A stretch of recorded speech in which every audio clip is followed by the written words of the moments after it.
ఒకటే విషయము, ఇది గ్రాడ్యుయేట్స్ ఎమ్మెల్సీ ఎలక్షన్.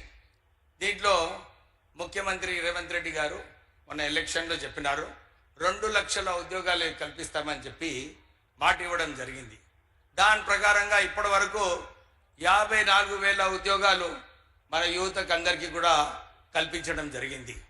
గ్రాడ్యుయేట్స్కి అందరికీ కూడా ఇది ఒక మంచి అవకాశం.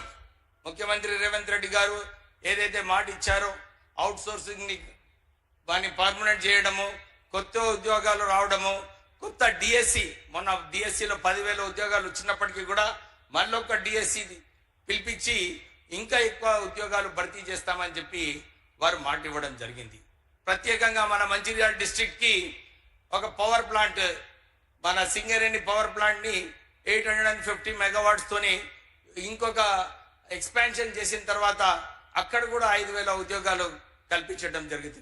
ఇవన్నీ కూడా మన మంచిర్యాల డిస్ట్రిక్ట్ గ్రాడ్యుయేట్స్కి ఉపయోగపడుతుంది. మీరందరూ ఇది గమనించి ఈ ఎలక్షన్లో మన నరేందర్ రెడ్డి గారిని మీరందరూ ఓటేసి గెలిపించాలని చెప్పి కోరుతూ, దాంతోపాటు మొన్న ముఖ్యమంత్రి గారితో మాట్లాడేటప్పుడు ఇదే చెప్పినాము, మా ప్రాంతంలో చాలా మంది బీద ప్రజలు ఉన్నారు, మీరు ఎస్సీ ఎస్టీ బడ్జెట్లో ఏదైతే 15 నుంచి 18% వరకు ఈసారి బడ్జెట్లో పెడతానని ఒప్పుకున్నారో దాని వలన చాలా మందికి ఉపయోగపడుతుంది. ప్రత్యేకంగా ఇక్కడ ఏదైతే మీరు పోయిన ఎలక్షన్లో మాట ఇచ్చినారో ఒక నేతకాని కార్పొరేషన్, లిడ్ క్యాప్ కార్పొరేషన్ ని మళ్ళా దాన్ని రివైవల్ చేస్తూ మాలా కార్పొరేషన్, ఇవన్నీ కూడా ఈ 15%లో వస్తుంది ముఖ్యమంత్రి గారు.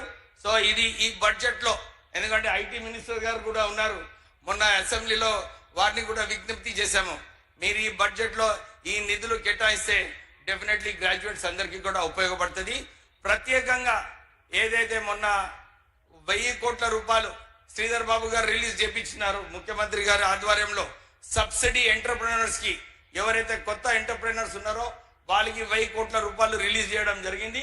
దాంతో పాటు ఇంకో 3,000 కోట్లు పెండింగ్ ఉంది ముఖ్యమంత్రి గారు, అది కూడా రిలీజ్ చేస్తే మా పిల్లలకు అందరికీ కూడా ఉపయోగపడుతుంది. ఈ బడ్జెట్లో ఇవన్నీ నిధులు కూడా కేటాయించాలని చెప్పి మళ్ళీ ఒక మంచి అవకాశం మన గ్రాడ్యుయేట్స్ కి మీ ద్వారా కలుగుతుంది. ఈసారి మన నరేందర్ రెడ్డి గారికి ఓటేసి గెలిపియాలని చెప్పి కోరుతూ ముగిస్తున్నారు. జై కాంగ్రెస్. ఇప్పుడు సభను ఉద్దేశించి బెల్లంపల్లి శాసనసభ్యులు